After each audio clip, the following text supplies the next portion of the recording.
Today's podcast is sponsored by Bodibro. Bodibro are a sportswear company based in County Wexford. Be sure to check out their website and social media accounts, and I will leave the links to them in the video description. So Declan, thanks very much for coming on. How have you been finding the last few months, I suppose? Yeah, thanks very much for the invite. Strange times. I suppose the last couple of months has been difficult for everybody, trying to make the best of it. I suppose I'm lucky enough that I'm working from home, so easy enough to spend my time during the week working from home. But definitely strange times. Takes a bit of getting used to as well. And I suppose even though it's difficult circumstances, it's nice to get a bit of extra time with the family as well. So I suppose I'm enjoying that as well. On to yourself, I suppose. You came in 2002, but probably 2003 was your sort of breakthrough year, if you like. How did it all come about joining the Kerry panel? Yeah, I suppose it all happened very quickly at the start. Obviously, I played Kerry minors for a couple of years and moved on to the Kerry under-21s. And then I had finished the year with the under-21s, and Kerry had lost the Munster final replay to Cork down at Páirc Uí Chaoimh in 2002, and I got a call the following evening from Paddy O'Shea to say would I come in training with the team, and I went in the following Tuesday night, and it was a fantastic experience. I suppose the fact that you get your inter-county call up from someone like Paddy O'Shea as well meant a lot to me as well. Big confidence boost as well to know that somebody that you had no association with growing up or hadn't seen or trained me before that had looked at me, had rated my ability, and asked, had felt I had something to give to the county panel at that stage. So I came in 2002 to a very experienced group, which was a big help. And as you say, I didn't play any championship football for the rest of that year, but really got accustomed to what it took to be an inter-county footballer, the training was required, and then 2003 I felt I didn't go in January of 2002 with the rest of the squad. I stayed at home and trained really hard, and then I got my break in the National League in 2003 and took off from there really. Was it a daunting experience going into a panel, because you've probably been growing up through the years watching all these lads and now you're training and playing with them? Yeah, absolutely. I didn't know really. I suppose I was looking at in the sense that Colm Cooper, who I played minor on 3-1 with, knew very well. He had been in that year as well. That was his first year, but he had been in since the league final. I think he went in that year. So I rang Colm the day before, and then I travelled into training with him. Obviously, though, they were after me beaten by Cork, so the form wasn't great inside in the squad at that time. They had a big meeting. The first night I was in there, and it was a no-holds bar meeting. There was a lot of straight talking done, so that showed me straight away what kind of level of intensity is required, what kind of a character you needed to be to survive in the atmosphere. So it was a real eye-opener, and one that I really enjoyed for that year 2002. Yeah, and then you got your first All-Ireland in 2004. You comfortably beat Mayo in the final. What was it like, sort of, just even lifting that All-Ireland? Because it's something you dreamt about probably as a child growing up. Yeah, it was fantastic. You're always trying to win your first All-Ireland, and 2004 was a big year for Kerry, full stop, not only for the newer players. There was a number of newer players coming in, playing their first or second. Colm, Paul Galvin, Aidan O'Mahony, a few more like that. But Kerry had gone through a couple of bad years. Meath in 2001, lost Armagh in 2002, got beaten by Tyrone in 2003. So there was a feeling out there that this team was, some of the older players that might have been coming to the end of their careers, the younger players, there was still uncertainty whether they were good enough. And we had done a lot of hard talking as a group ourselves in the previous couple of years to see could we get ourselves back to the position where we were competing for All-Irelands and winning them. So 2004 was a huge year for that, and obviously delighted to win your first All-Ireland. Yeah, it's probably changed now, but what's the pressure like down in Kerry, I suppose, to win an All-Ireland? Yeah, there's every year in Kerry, no matter what the previous year held, whether you won it or whether you were beaten early in the championship, you start off every year and the expectation within the county is that you will win an All-Ireland, or you'll certainly be there at the latter stages. So That brings a lot of pressure. Certainly brings an intensity to everything that happens around Kerry football. But again, I was lucky. I came into a dressing room with a lot of seasoned players, the likes of Seamus Mine and Dara Shea, Eamon Fitzmaurice. A lot of these guys, real solid characters, knew what it was about, and were very good at shielding the younger players from that type of pressure. Very good with advice to stay away from certain places or certain news outlets, not to put extra pressure on. They would take care of all that type of stuff, and then you were just asked to play your own game, give everything, and so very lucky from that point of view that I had such experienced guys around me. Yeah, if I'm right, you were named captain in 2005. Yes. So December 2004, we won the South Kerry Championship. South Kerry had won the county championship previous to that, so my own club, Drummond Pearces, had the honour of nominating the Kerry captain, so it was a huge honour, obviously. Yeah, and you're a bit like David Clifford nearly now, young captain. Did you sort of take that and say, I'm going to use this, not to put pressure on myself, but to sort of enhance my performances on the field? Yeah, I mean it's a huge honour, and coming from a smaller club as well, who we wouldn't have been used to that honour being around the club or even so it was a new thing to have to deal with. It certainly gave me huge motivation to train even harder than I had been training. Obviously, I wanted to perform.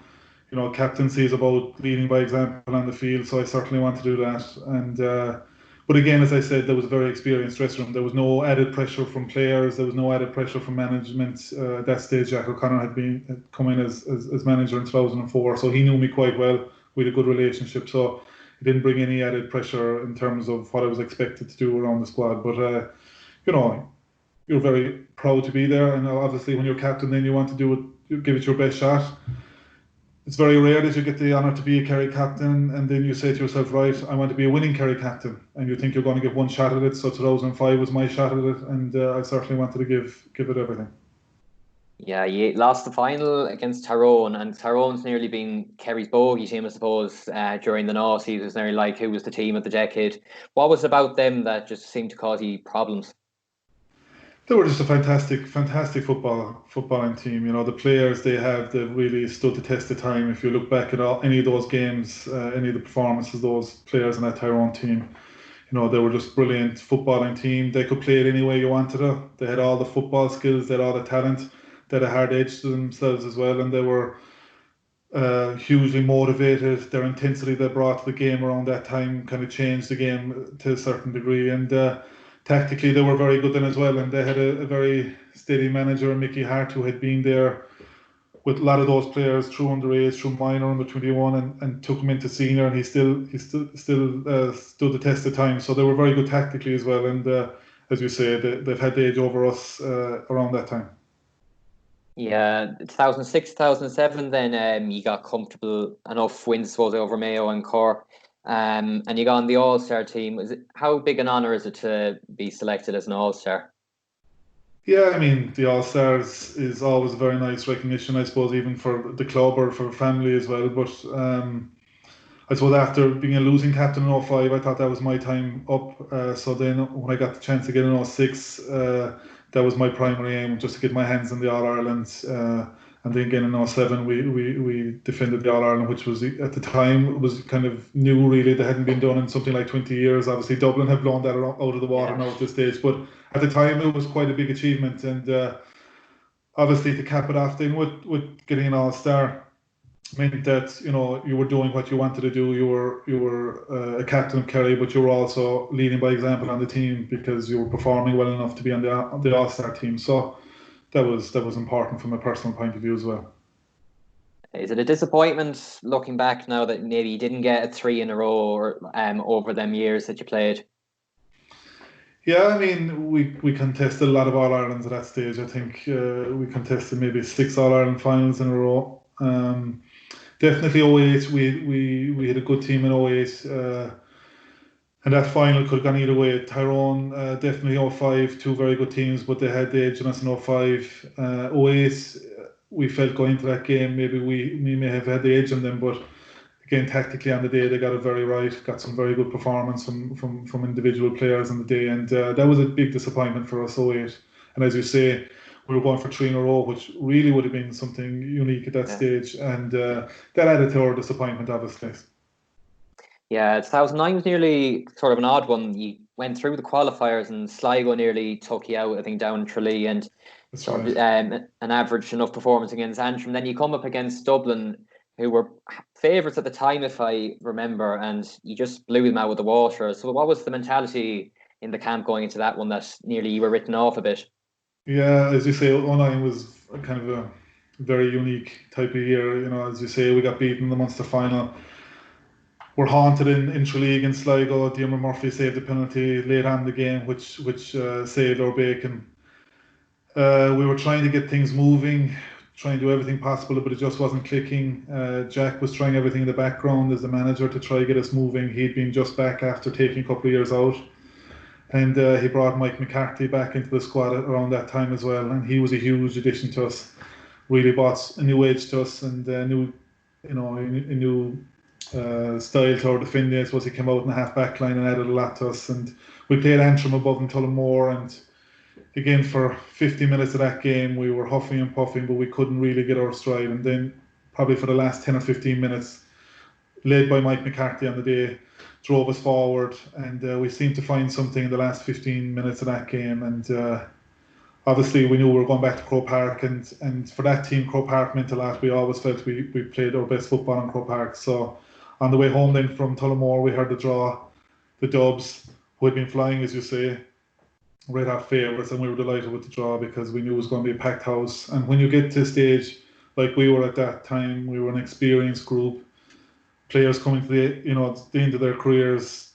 Sometimes you need that something extra to get yourself going, momentum-wise and adrenaline-wise, and that certainly was the draw we needed. And we performed very well in 09 in the quarter-final.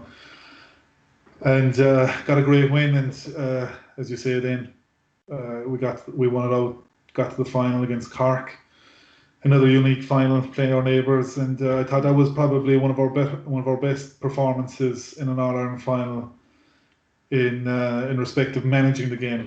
You know, we had won other All-Irelands playing really well, swashbuckling football, won by a lot more, but I think we managed that game very well, and tactically I think we got it right that day. So that was a very pleasing win in 09.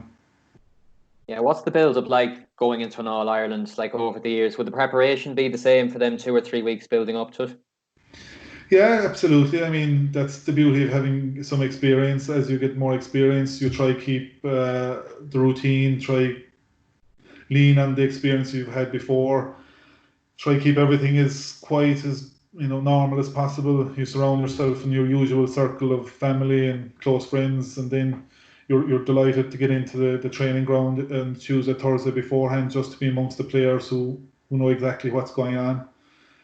And I always loved then meeting up in Killarney on the Saturday morning, heading to Dublin for an All-Ireland final. Everything was laid out in front of you then, and you were just getting yourself. The body knew that there was something happening, and I always loved the week before a game. To be honest, really was a great week to get yourself tuned into the game ahead. As my career progressed, there was a lot more information on opposition, the likely markers you were going to have, the likely things that might happen in a game. So you were getting running all that through your head as the week goes on, and the pressure was building. But as you got more experience, you could deal with that as well. And I always enjoyed the week before in All-Ireland. Yeah, 2010. Then you lost it down. Kind of, it was a bit of a shock. What was there much criticism sort of from the Kerry people after that? Because it was like the first time, maybe, as you said, 6 years you'd be nearly semi-final, finalist at the very least. Yeah, I'm sure there was. There usually is if we lose, regardless. Yeah. I can't remember anything. It was just one of those days where we didn't perform. Down, we're having a very good year at the time. I had some really good players as well who played well on the day, and I'm sure there was a bit of a fallout from it. But 2010, it often happens. As I say, losing 2008 was a huge blow to us, going for 3 in a row, and then we came back with a huge effort. I just spoken about how we struggled even in 09 to get ourselves motivated, and then to win in 09 was a huge, release of, frustration or whatever. So then it was always 2010 was always going to be a bit more difficult, and we were missing a few key guys in that game in the quarterfinal in 2010, and it told. And we were beginning to wane that team as a whole at that stage. Yeah, you got back to the final in 2011. It was kind of a famous one against Dublin, and you were kind of in control. 10 minutes to go. It was nearly like a pivotal game for like the future of Dublin football as well, just to get that All Ireland and to beat Kerry. Yeah, as it turned out, it's turned out to be a huge game in the modern history of football. Really, as you say, Dublin had been knocking on the door for quite a while around that time. You know, they had been 07, 08, 09. They were really hotly fancied, as we said. 2010, Cork had beaten them and gone on to win the All Ireland. So they'd always been thereabouts. But the longer they went, I suppose, without winning the All Ireland, the more doubts that were bound to creep into that team. But you'd have to give great credit to Pat Gilroy and that group of Dublin players who really, I suppose, took at it. They changed their style, definitely, after that game in 09, where they conceded a big score and they became a bit more defensive. They were holding their shape much more. So while we were definitely controlling the game in 2011, they still kept themselves in the game, you know, long enough that if the tide did turn, that they were there and they were able to pounce. And that's what happened. A couple of errors from our side. I was involved in one or two of them myself, looking back. But they punished us, and they were close enough then when they did get the opportunities and they took them. They found themselves right back in the game. And of course, Stephen Cluxton's kick has gone into the history as well then. Huge pressure kick. You know, everything that was weighing on it at the time, everybody looks at Dublin now and think, you know, they're winning All Irelands for fun, but that was a huge pressure kick, and you know, it really stood them, and they've leaned on that experience numerous times since. Yeah, there was even debate whether it was a free or not, maybe down in Kerry, and then even looking back, I think the referee only added 2 minutes on. And you look nowadays, it's nearly at least 5 or 6. He might have something to question about that, anyways. Yeah, I would always look for some excuse, but look, it would only be an excuse. There was, you know, on the day we had plenty of opportunities to do things different, and as you say, we had opportunities. Things didn't go our way in the end, but by no means was it, you know, a fluke that Dublin won that game. You know, they managed that game quite well, as I said, and in fairness, sometimes you just have to put your hand up and say things didn't go your way, and that's what happened. Yeah, you lost to Donegal in 2012, and then 2013 you had probably arguably one of the greatest games of all time against Dublin again. I was actually even at that because Roscommon Miners were playing before that. It was just one of those games you'll always remember watching. Yeah, absolutely. 2013 was a very enjoyable year as well for us, to be honest. It was a new group of players kind of coming. Eamon Fitzmaurice had taken over again. Got back involved and was taken over as manager, so he brought up kind of a fresh ideas into the camp, and it was a very enjoyable year. And I remember we were down in Fota in Cork preparing for that Dublin game, and we were analysing them, and we knew that we could hurt them, you know, their defence. And we went up there with good confidence, and it was a great game. We started that game quite well, and you know, it was just a great game. You knew it at the time when you were part of it. It was a very enjoyable game, but as a player, it all boils down to the end result. And Dublin, as they've shown since, really they have extra gears coming down the stretch. The strength of their panel, they were able to bring in guys late on the game, and as it turned out, they blew us away in the end. If anybody looked at the score now and saw, I think it was 7 or 8 points, maybe in the end, they'll say, what's everybody talking about? But that's the type of game it was. But it was certainly one for the ages. Yeah, what is that difference that sets Dublin aside from so many? Is it the panel? Is it the fitness? Is it can you put a finger on it? Well, I think there's probably a lot of things in it, but for me, the number one thing is the coaching. I think you know, they have. You can see the development of the players, you know, before, maybe going back to my earlier time in my career, you know, criticism would have been said they're athletes rather than footballers. But that current crop that started from 2011 onwards, I think the coaching they've gone through, their footballing ability, their two-sided players, their decision-making under pressure based on the type of training they're doing, sets them apart really. And then, of course, they supplement all that then with you know, great, you know, the great athletes, you know, stamina. They have very professional in their analysis of opposition. They have a very strong panel. Jim was able to keep them all very hungry by rotating guys, giving different fellas game time at different points of the year. So they had the whole package, but definitely I think the coaching they had really set them apart, and the environment that obviously bred in within the training, that everybody bought into it, and it became much more about the sum of the parts rather than individual players. You know, it was clear that it was based on the whole group, not just one or two star players. And once everybody bought into that, they become this almost unstoppable force. So you have to give them fierce credit for that. Did you even see from the start when you started in 2002 to 2014, 2015 when you finished, sort of the levels of training? There's even kind of professional nearly as I know it's still amateur, but professional aspects nearly to training these days. Did you even notice it yourself? Yeah, absolutely. Even towards the end of my career, you could see how it changed. I mean, at the start of my career, you still consumed your life. You were still thinking about it. Your whole week or your whole year was revolved around football. Even my job, working, a lot of fellas were kind of, their work was secondary to their football. Their family was secondary to the football. But, you know, it was still, you know, you were still getting a lot of enjoyment out of it. It still wasn't taking up a lot of time. Mentally it would be, but, you know, you'd still only train maybe 3 times a week or 4 times a week. But towards the end, it became this all-consuming animal, really. Not only were you meeting up to train, but you were doing gym sessions on your own. You were expected to do gym sessions with players on nights off. You had all these online platforms in where you were to give your how you were feeling in the morning after getting up. How did you sleep? How were your stiffness, your soreness? You were getting cooking classes, how to prepare meals. You know, it was just gone to this different level, and which was fine. I mean, if once guys are enjoying it, and players have adapted to that. I think, you know, I was managing my own club for the last couple of years, and whether they were playing football or not, they would still like to be in the gym. It's become more of a normal lifestyle for younger guys now anyway. So it's just, you know, social element of it has adapted, and guys enjoy going to the gym now. They enjoy looking after themselves. They enjoy that aspect of it. So I'm sure it's not a huge deal for them. Yeah, 2014 then, kind of a bit of a shock. He actually did win the All-Ireland that year. You played Mayo in the semis.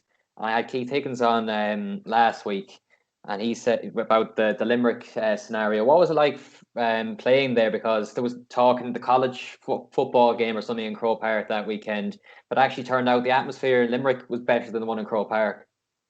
Yeah, it was an incredible experience. I suppose that even the build-up was heightened because obviously, you know, the drawing game, we had started quite well. Next thing, Mayo came back into the game, and they were finishing very, very strong. It looked like we were going to be beaten the first day out, and then Kieran Donaghy came on and made a huge contribution. James Dunne got a goal, and Kieran Leary, who was captain that year, kicked a huge score as well for us. So we felt we got out of jail a bit in the first game, and we wanted to redeem ourselves a small bit. But then this whole controversy over where the replay was going to be played, the Mayo crowd weren't happy about Limerick. But for us, it was fantastic. We stayed in the Brehon in Killarney the night before, so we were actually leaving Kerry the morning of an All-Ireland semi-final, heading up to Limerick. And once we got to Limerick City that day, it was just incredible.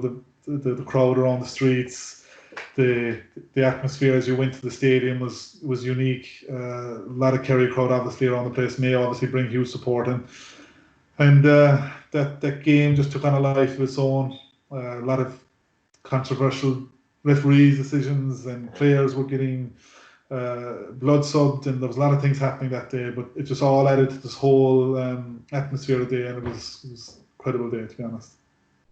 Yeah, I asked Keith, would you have preferred to nearly play more games in provincial grounds like the Gaelic grounds and that, rather than playing maybe 30, 40,000 in Croke Park? You can seem nearly lost with the atmosphere there at times.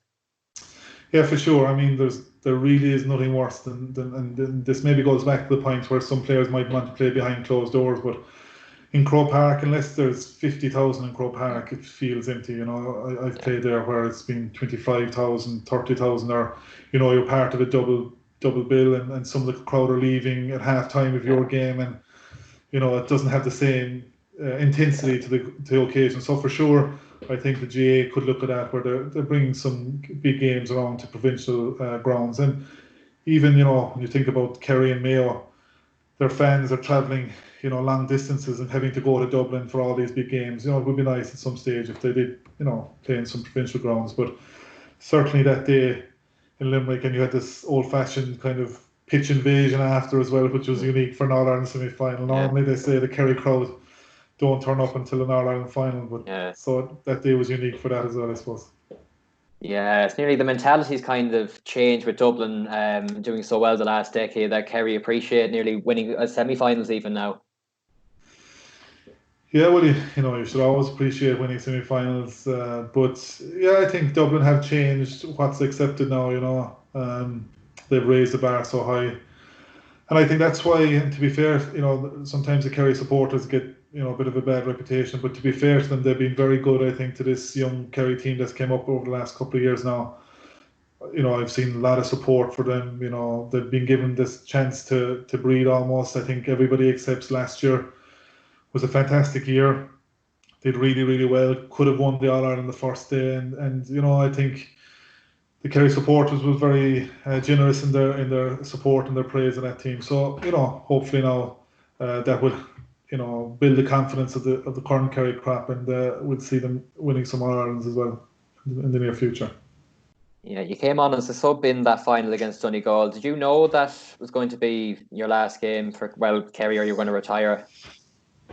Well, I had a conversation with Eamon at the start of the year whether I was even going to come back in 2014, but I came back late. I came back after the league, and I always felt that I was running out of time. My body was giving up on me, really. I was having a lot of problems with my knees, a lot of cartilage issues, and I'd been disappointed in how I played over the previous couple of years, and so I knew the likelihood that it was probably going to be my last year. I remember myself and Mark O'Shea having a conversation the Tuesday night in training before that final, saying let's win this one now and be happy and get out of Dodge.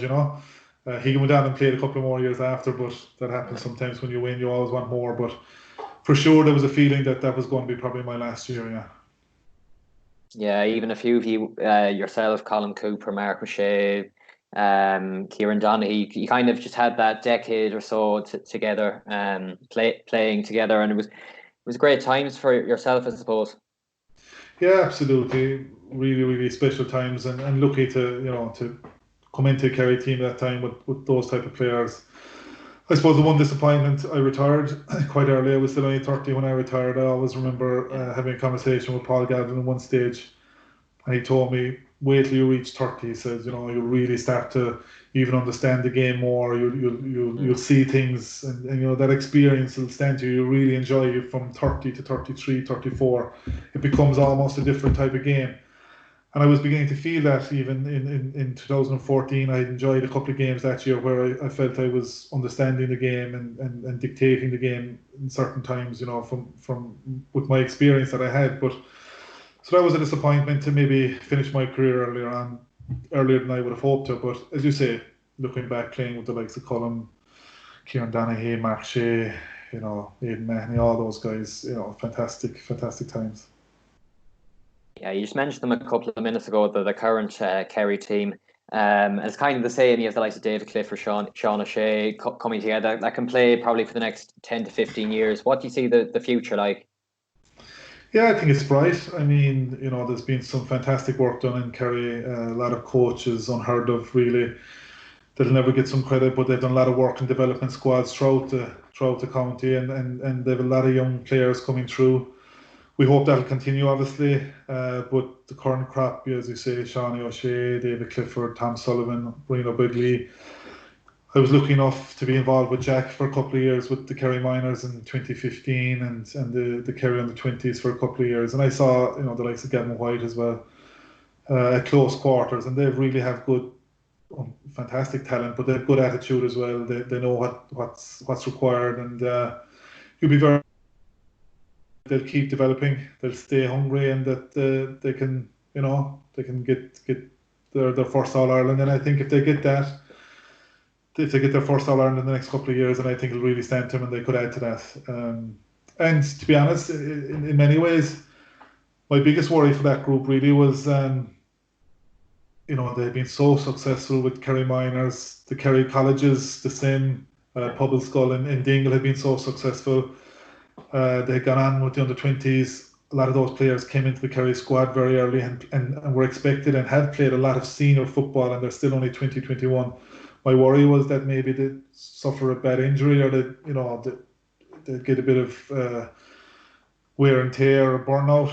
So from that point of view, I think this enforced rest might really stand to some of those players, the likes of Sean Shea and David Clifford and those guys. So I think with that rest, hopefully they'll come back even stronger next year now, hopefully, and drive on.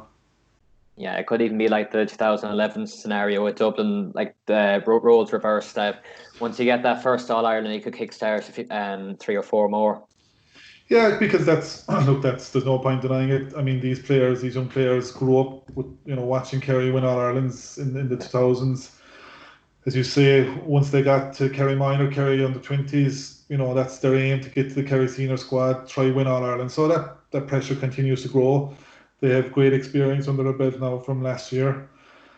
That will only whet their appetite even more, but the pressure will also build because they've reached the final, got so close to the dub. So the sooner they get back to the final, hopefully, if they can win one, as you say, hopefully that would lead to a few more after them.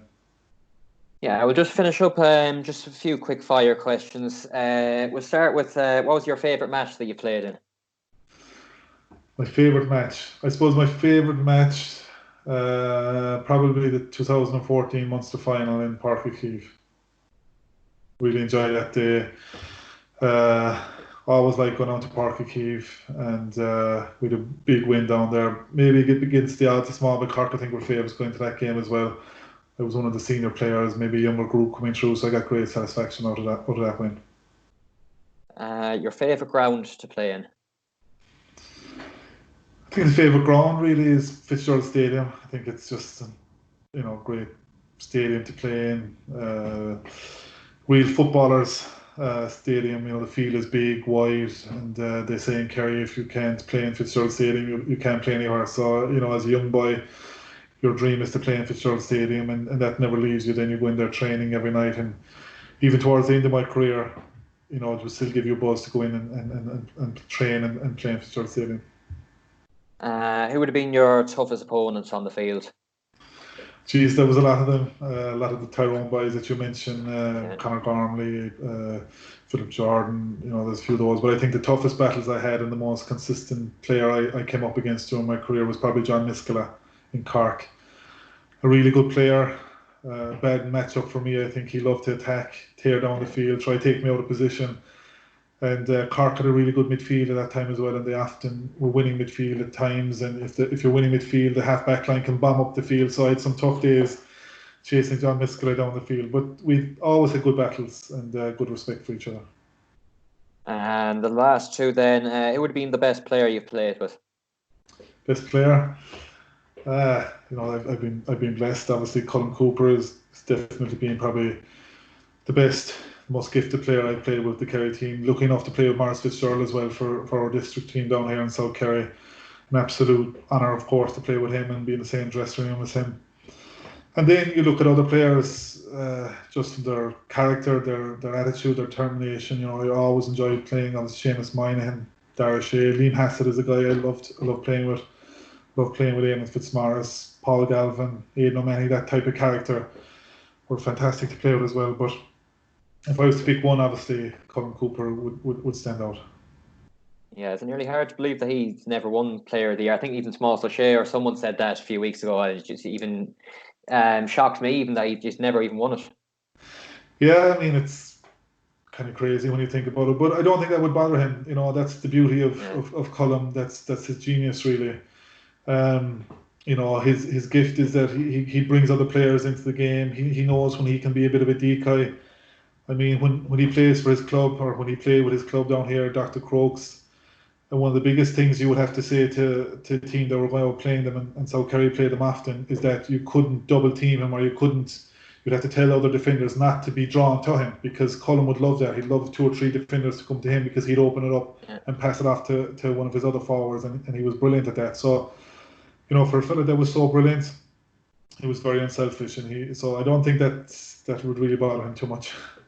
Yeah, and then the last one, who would have been the best manager you've played with under? Again, blessed. When you look at my Kerry managers, Paddy Shea, Jack Connor, Pat O'Shea, Jack Connor again, and the name of Fitzmaurice, all fantastic. I mean, Jack O'Connor, I've known him, he's a club mate of mine. I played football with him. School, he managed me at school. Football, he managed me the Kerry under 21s, and then obviously onto the seniors. So he would know me the best. We've had some great days, some difficult days as well, but definitely I think he would probably know me the best, get the best out of me as well. So I would have to say probably Jack.